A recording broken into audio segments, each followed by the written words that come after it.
Hello and welcome to the Educator series with Preethi, your parenting coach and family therapist. And with me here is Roopa Kiran, the founder and director of Absorbent Mind Montessori School and a Montessori trainer. Today, we've got an interesting topic to break the myths and misconceptions around child development and child education. The intention of today's conversation is definitely to instill hope as well as address many of the anxieties and fears that parents sit with, which many times are just coming out of ignorance or misinformation. And that is what we're hoping to address today. Thank you, Ruba, for joining us today. Namaste. So let's start with the very first myth. I believe it's a myth. I would definitely like to hear from you as well. That children's academic performance today is directly indicative of a child's future success. Most parents are, oh, my child is not studying well, my child's marks are so low, my child is not able to grasp the concepts. How will they ever come up in life? What will they do in the future? This is a common conversation that I'm sure every teacher on the planet has heard and every other parent has heard as well at some point in time. How much truth is there in the statement? Does a child's academic performance, early academic performance, is that an indicator of a child's success in the future? Okay, we should understand this. When we were speaking about the age group 2.5 to 6, the sensitive periods happen during these years between 0 to 6. That's how it happens. But with reading, academic starts by 2.5 when they come to school, and even at home, homeschoolers and unschoolers, they do take the children around and they do teach language and math and stuff like that. So what happens is during this time, see, we should understand sensitive period and developmental milestones. These are the two things. Sensitive periods come and go. Sensitive periods come and go. As I told, like 3 to 4 is the sensitive period for language, and it comes and goes. It doesn't mean that you cannot learn even after that. We can help the child learn. It's a process. It goes on. The sensitive period is strong during that time to put a foundation, proper foundation during that 3 to 4 years. Then now it happens. What are developmental milestones like crawling, turning over, and speech, and all this comes accordingly. Once the speech comes, the language happens, and the child naturally is absorbing the mother tongue, and the child speaks and all that. In case the child is not speaking, so that there is a delay in the developmental milestone. Okay, so with regard to the academic curve, with the sensitive periods where it comes, and the child with fine motor, gross motors, and all that, where in Montessori we have a lot of exercise of practical life activities and sensorial activities where the child is holding everything and learning. It's sensorially imbibing and learning. So that's the advantage here. Though if there is a gap, if in case there is a gap, that gap will be filled not just by rote board and book. This is by personally learning. If there is a gap with the learning difficulty or whatever, it will come closer where the child progresses further naturally without any pressure. Okay, so we call something within the age of 6, we call, in case the child is having developmental delays or learning delays or whatever, we call something as early intervention. We do something called as early intervention. So by the age of 3 and 4, the child should know the sounds and phonic, cat, bat, mat, and CVC words, and certain things the child will be able to read, and the numbers comes in, and all that is happening. In case still the fine motor is not happening, the gross motor is not happening, so we need to do early intervention with this child, giving more of sensorial work, helping the child do a lot of sensorial tracing work, as I told last time, with the sandpaper and other things, whatever happens, tracing on the sand or rava or whatever, this should get multiplied so the child reaches the age appropriate academic learning. Say now a 6-year-old is able to read and write. the child will be usually, I'm not expecting to read a big something, but the child will be able to read and write a small word framing and all that through phonetic, whatever we have taught, that the child will be able to. In case the other children are not, other child is not able to do so, we need to give multiple follow-up work. We need to work with the child in such that, so then there is a progress happening. We won't know. After the age of 6, 7, 8, the child might pick up like that. So to learn anything, intelligence is a must. I should know where to keep this. It doesn't mean that the child doesn't know where to keep this or how to turn a page or from I should read from here to here or do this, I should write like this. All these disciplines the child will be knowing. So intelligence will go hand in hand with the academic learning. It has to happen accordingly. Okay, so again, let me reiterate the question. So, when it comes to academic learning, we are talking about a child being able to, say, read a sentence or answer questions in science and math and geography, social study, EVS, and whatever subjects they have. Right? So, on average, I'm guessing a first standard child has about 6 subjects. But by the time they come to about fifth standard, there are about 8 to 12 subjects, depending upon the school, depending upon the curriculum. So when a child's marks are, let's say, low in 3 out of the 6 subjects, 8 subjects, whatever, or 4 out of, whatever, so many subjects, does that mean that the child is not going to be successful in future? Is that an indicator? No, it is a myth actually. Children, many people who have not studied are doing really well now. They're successful people. They're very, very successful people. So never think or put this in a child's mind saying that you're not, what will you become? You're not able to do this now. What will you do later? No, don't put these things because it is demotivating the child. You're not nowhere making the child independent. How will you support the child with this? I cannot say like, in case the child is not able to do social studies or something. So it can be memory issues. It can be sometimes the child cannot remember bulk. Split it, make it points. Instead of giving a paragraph, make it bullet points, 2, 3 bullet points, where the child can remember. Give it like a story. 100% the child will remember. There are different ways of learning. So each child is different and we need to modify according to that. I know conventionally it happens in general, but here in Montessori, that's the advantage in Montessori. It's almost like it becomes one-on-one and the child comes out saying, they express, they come and tell, see, I'm not able to do this. I see my friend is able to do. They come and express. Then we will tell, we are here to help. Come, we will see what. Are you able to do this way, this way, this way? I'm not able to remember. He says next day, I'm not able to remember. Yesterday, I learned this. I'm unable to recall. So there are a lot of aspects that need to be looked into. Until and unless there is a learning disability, SLD, specific learning disability or something, there is initially parents do neglect. They overlook before the age of 6. There are certain parameters where parents will be knowing somewhere this is not happening. But they come to us when they're 6, 7, 8.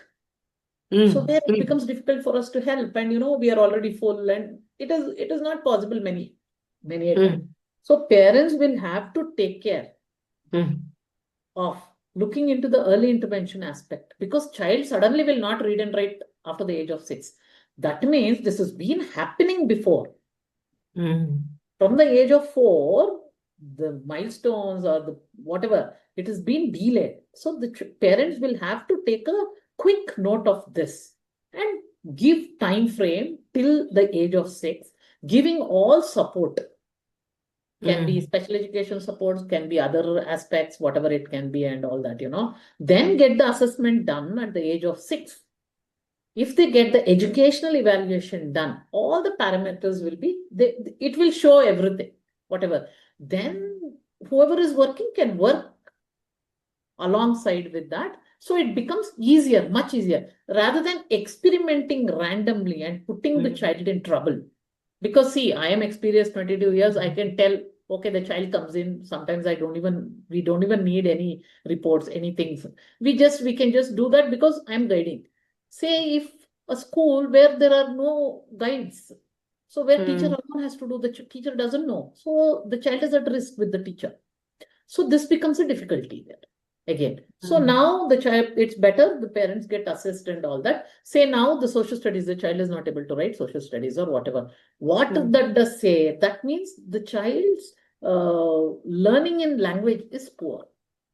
Say composition comprehension or whatever it can be with reading or whatever, because say a small passage, a 6-year-old is supposed to read certain words and passages and sight words the child should be able to do.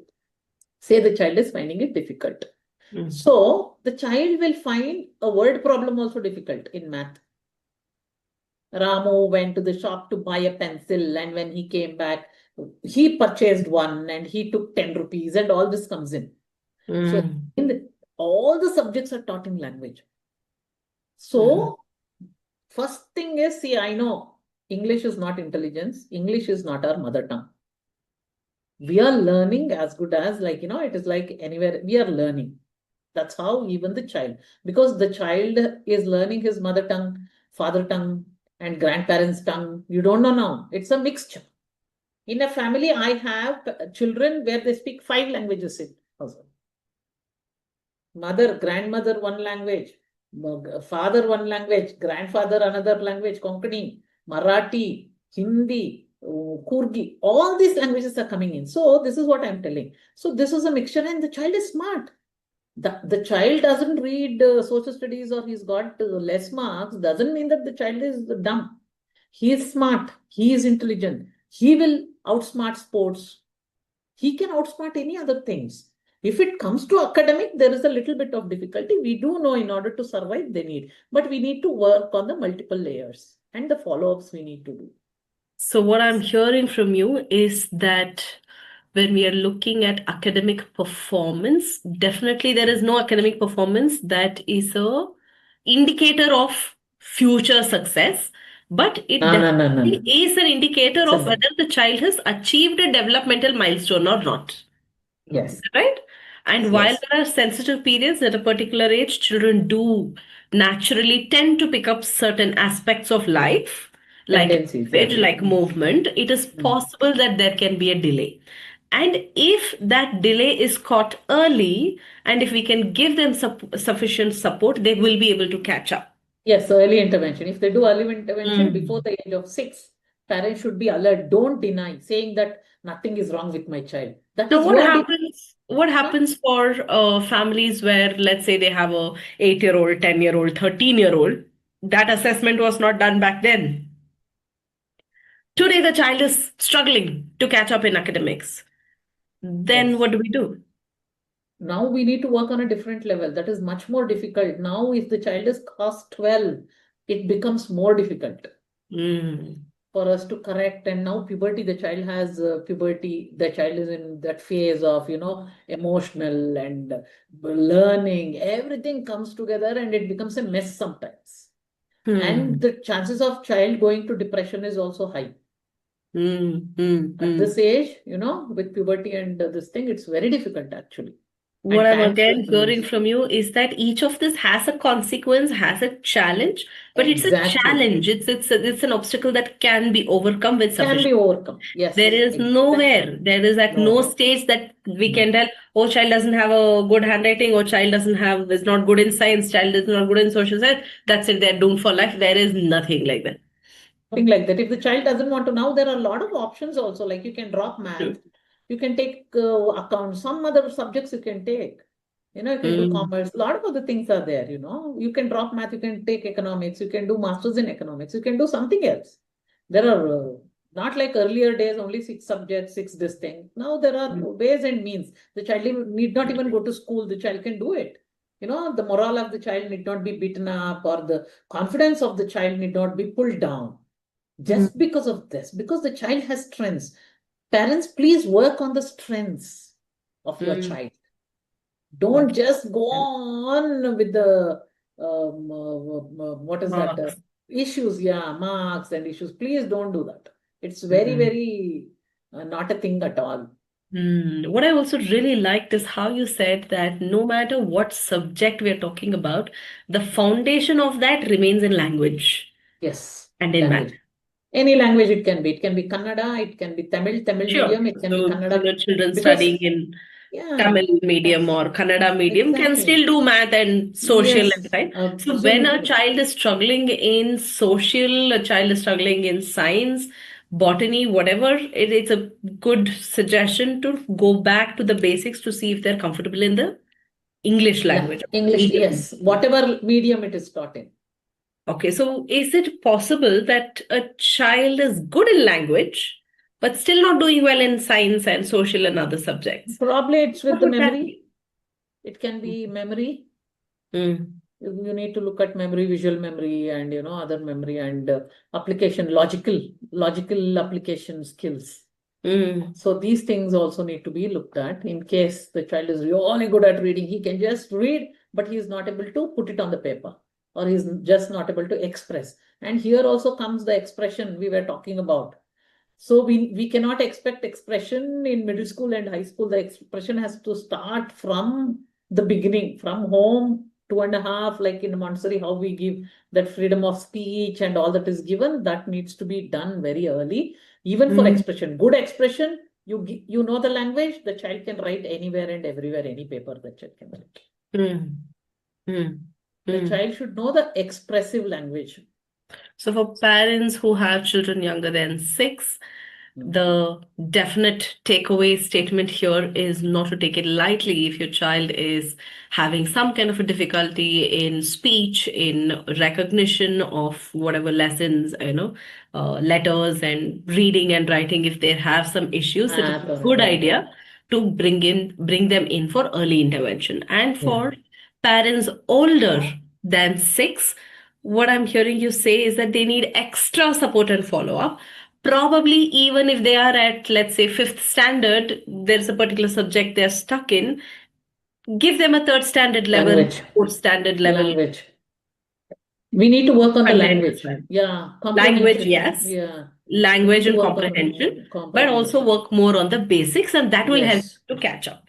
yes, they will catch up. Yes? 100% they will catch up. Yes. Okay. Now I would like to bring this into another very common statement that we Mm, hear from parents. Oh, my child is just lazy. My child is mm. very intelligent, No. very smart, but she's just very lazy. He's Mm. just very lazy. He doesn't want to complete that writing. He doesn't want to sit and read in one place. She's lazy to even answer the teacher. So that laziness, how do you address that? No, what's your See, perspective? see, really, if I take that serious level of laziness, it's a neurological dysfunctioning in the child where it says that, I don't want to do, where all the time the child is feeling tired, or children who are having certain, neurological difficulties where it is not exposed or told to in the school or whatever. But still, Hmm. this is one case where that is a Extreme case. medical, extreme medical condition. This is the thing. Otherwise, also, children need kind of motivation where that kind of freedom they need. Like in our schools where we give freedom of movement, and the child is picking the same subject. Say the child wants to do math. Daily the child is doing math, not picking language or not picking botany or not picking zoology. So this freedom of movement and choice, 2 days, 1 day, 2 day we observe, and the third day adult will intervene and tell that. I think today, if we can work with this, whatever botany, zoology, or whatever, I think it would be nice because it's been 3 days. Because the child is being choosing work of his choice, he will not deny. He will Hmm. 100% work. Hmm. With the choice we give, we tell that, why don't you just finish this today? I think it's already 3 days now. Let us finish off botany, or let us finish off zoology, or whatever, physics, chemistry, or whatever. I think we should look into this. Then the child, Kannada or whatever, the child happily agrees and he comes and he finishes his work because now we have given the choice for the child and the child is confident about it. Hmm. Okay, fine. The child is also satisfied with his work. Now he's ready to take in Hmm.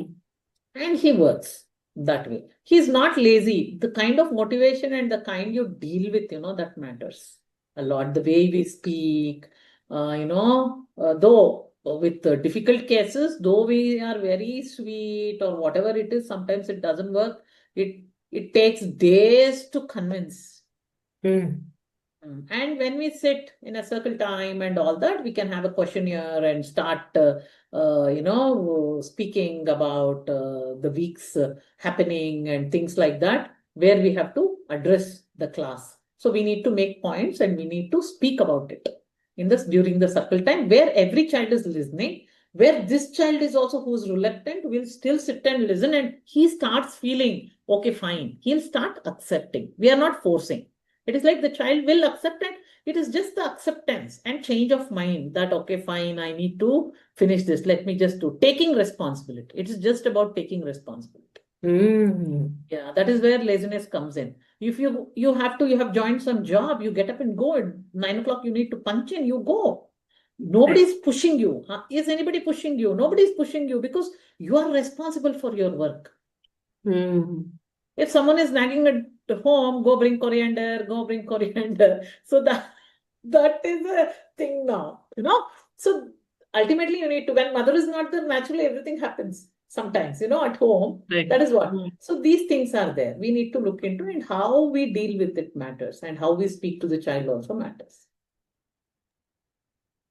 Okay, so motivation comes from freedom of movement and Responsibility. choice. Choice, yeah. And Choice is all about responsibility. choice is all Right? about responsibility, right? Choice is your responsibility, correct? Choices? Correct. Yes. Responsibility. When you make a choice, you Yes, become yes. responsible for it. Responsible. Absolutely. I think on another day also you did bring this up where you said that when there is freedom of movement and choice, automatically there is a sense of Confidence responsibility that comes and and child feels respected there, yes, yes, right? yes. And now extrapolating that, you're saying when a child feels responsible, they're also motivated to do what they pick, what they're Yes, supposed to do. And that yes, freedom of movement and choice needs to come from us. Right? yes, So yes. when the common response that adults take to, when a child does not do their homework or does not complete their studies or tasks or whatever, is to either criticize, to complain, or to coerce and force the child. And all three of these things, criticism, complaints, and coercing and forcing, all of this will only lead to aversion.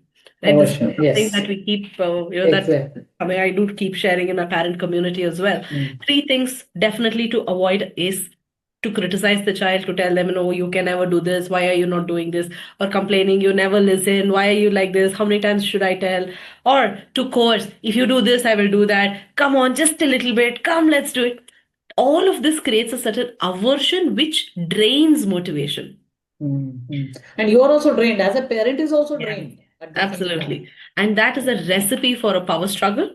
And definitely that task is not going to go, at least not in the right fashion. So instead, if we can move in their direction, allow them to make a choice, allow them to do what they want to do, and then invite them in, the principle of, it's called the principle of reciprocity.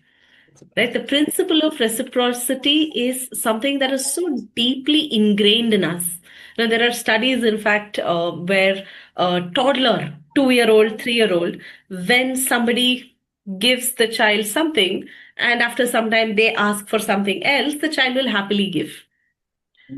Right? That is the law of principle of reciprocity. Even from a very young age, when they feel that they are respected, automatically they want to respect as well. And that is pretty much what is coming up here as well. Thank you so much, Rupa. That was really, I should say, I hope it really eases a lot of the fears that parents do have. Now, another aspect that comes up with this is children, when they are trying to take responsibility, when they're trying to do something on their own, sometimes they fail or it doesn't go well, it takes too long. It's very instinctive for an adult to jump in and say, hey, hey, hey, Hangala, not like that, come, I will teach you. Right? If they're going to, let's say, if they don't complete their work properly, or there is this fear that parents have that what if the child fails? What if the child can't do it? It's my job to teach them. The child is not doing homework only. The child is not studying only. What if they fail? in the classroom? What if they fail in the test?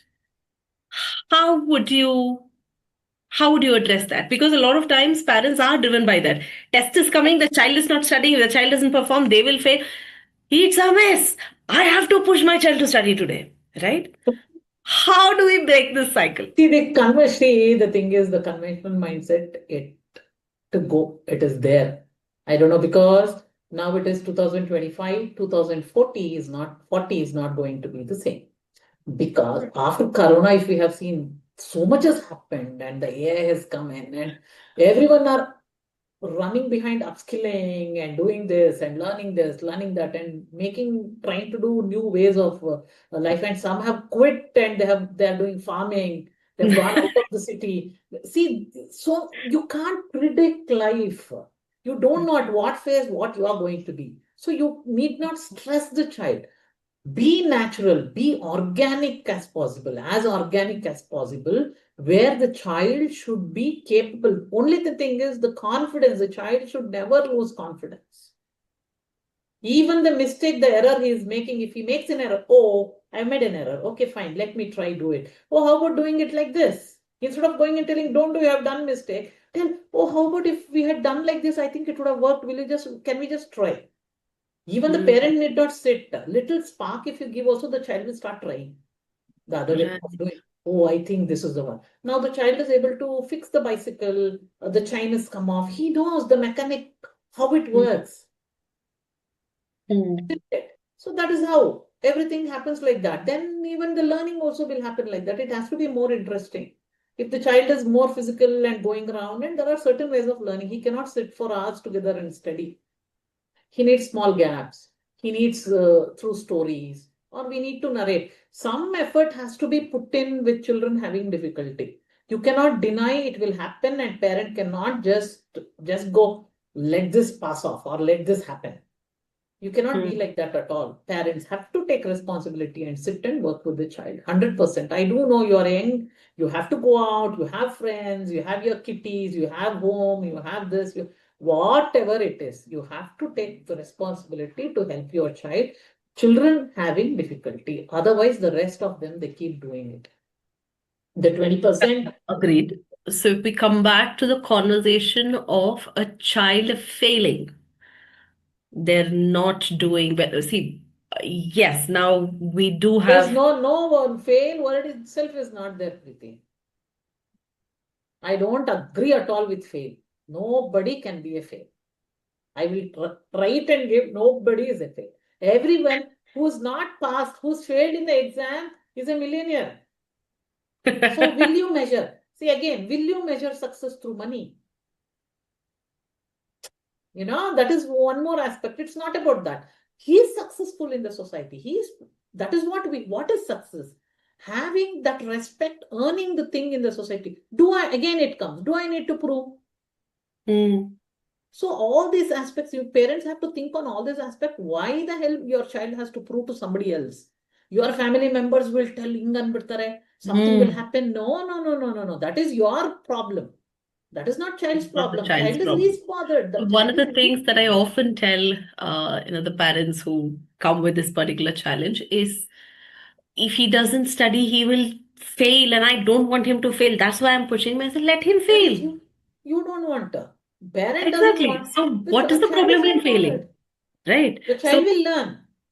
The child will exactly. learn through So, failing through only. experience, so when we allow the child to fail, whether it is in tying the lace or completing the homework, or no, complete, studying for an exam, when there is failure is when there is learning. And in that learning, when we attach criticism and blame and shame to that learning, there is more resistance to that learning. See, I told you to study, see what happened, will create more of an aversion rather than a motivation. And that's self Yes, learning. yes. So instead, it's okay to allow your child to fail. And when they see that, okay, doing it this way is not working, what else can I do? Is a conversation that will come up for themselves. Would I be right in saying that? Yes. The thing is with self-reflection also. We can do Mm. self-reflection also, and we can have some fun games, and a lot of help is there now. So parents also need not stress themselves, this is what it is. It is not a taboo now to going getting a counseling done or something. It's not a taboo at all now. Everyone, every phase of life, it's okay. Now, young generation is accepting, but still Mm. there are parents who come in where they're still, they're in that notion that if I go here, oh, I should know. But the child is growing day by day, and you're losing the time. Mm. So, where in adulthood and high school, when they turn out to be different, then you suffer. Mm. Then it is stressful for you also as a parent. When you spoke about we need to find other ways to help our children learn, through activities, through engagements, through narration was one of the things, through stories, etc., etc. Yes. Another misconception, I believe, or another belief that many parents have is always the child is into playing only. Always keeps wasting time. Sitting Mm. and cutting and pasting and doing artwork and this and that. Sit and do your academics. No. Going out and playing football or cricket, that is not going to make you smart. That is not going to... So Mm. this association that playtime is Mm. a waste of time. How would you address that? Growing and learning, it's through play only. See, the other day I Repeat told you that. people, the other day I told that, whatever it's out there in the world is been put into the books. Correct. I told twice, all Yeah. that is there outside. So the child is playing. Bring it as language, bring it as a story. Ask him to do something with regard to that, with Mm. art, craft, or whatever. I know a child where I showed him this how the coal is mined and how it goes to the factory and how the iron is done and a lot of things we were talking about that. This is like a grade 4 child. Then he expressed completely through drawing. The whole thing which he saw, it was all in his drawing book. Completely it was drawn there and so beautiful. Anybody who sees, they can tell, oh, this is how the iron is made. Mm. Exactly. So that is how it is. Only thing to come in is with writing. Few sentences he writes, it is absolutely fine. You need to discuss. Orally is good. Many children are orally very, very good. Yeah, that's true. Yeah. Yeah. Then what more do you need? The expression is good. If the expression is good with language, if the child is not intervened early, you are facing difficulty now Mm. Mm. Mm. because you have not addressed the issue early before the age of 6. So child being playful or child wanting to spend more time in play and art and other things is not the source of the problem. It is a No. mode of expression. Yes. Yes. Play is the work of child. So Mm. he learns through play. He learns through experience. He learns through that. So how are you converting that? And you need to, his neurosystem needs more play. It is Mm. asking for it. So if Mm. you bring him and make him, he will fidget wherever he's sitting. He might not focus. There's no focus That's and right. all that. Sports is very, very, very important for focus. It can be for that sports spirit of acceptance and failure. Sports is 100% important. Mm-hmm. All children should play sports. So that Mm. helps a great deal with accepting and social Sure. aspect and community building and working in groups. All this comes Beautiful. from there. Yes. Fantastic. Thank you. Thank you so much, Rupa. I think there is quite a lot that we have unpacked today. The common, beliefs that create fear for parents that, okay, if my child is not doing well today, it means they will never be successful. Or, oh my God, my child is so lazy. They're not even doing their work properly. Or, they have absolutely no motivation. They're not reaching their milestones just like the others. Does that mean they will forever be behind? So all of these questions have been answered today, that none of these are true, that a child's capacity is built step by step, and at any point if they're spending more time in a step, that's all it means, that they're taking more time in a step. They will reach the further steps as and when the time comes in their own pace. Our job is to prepare the child for the road. We cannot prepare the road for the child. There is no Exactly. point jumping in to ensure everything in the child's environment is No. perfect. There is no point jumping in and doing things to ensure the child gets a fantastic score or, a beautiful certificate. If the child is not enjoying it, if the child is not able to take responsibility that comes from freedom of movement and choice, Mental there is choice. absolutely no learning that happens. And Mm. success comes from learning, not Mm. from a report card. I think that Yes. is probably one of the biggest takeaways from today. And of course, I Mm. love the stress on sports. Playtime is definitely not to be ignored. It is, in fact, vital and crucial to allow children to play. It is either a mode of expression or they're learning something through that as well, including the ability to be with others, to be a team player, to accept failure. It builds Motivation. it builds resilience, gives them motivation. There's so much more that happens in sports than just play and time pass. It's not time Yes. pass. Mm. And I also love that statement you made where you said, play is a child's work. That is That's what so Montessori true. is And I think about. even for us as adults, Mm. sometimes we do need to step out of the work mode and get into some play. That would help us as well. With all of this, I think we will come to an end of this conversation today. And in the next conversation, we're going to be talking about myths and misconceptions, specifically around Montessori approach. That is what we're going Oh, to be coming to. Stay tuned, yes. like, follow, subscribe, and we will see you soon. Thank you.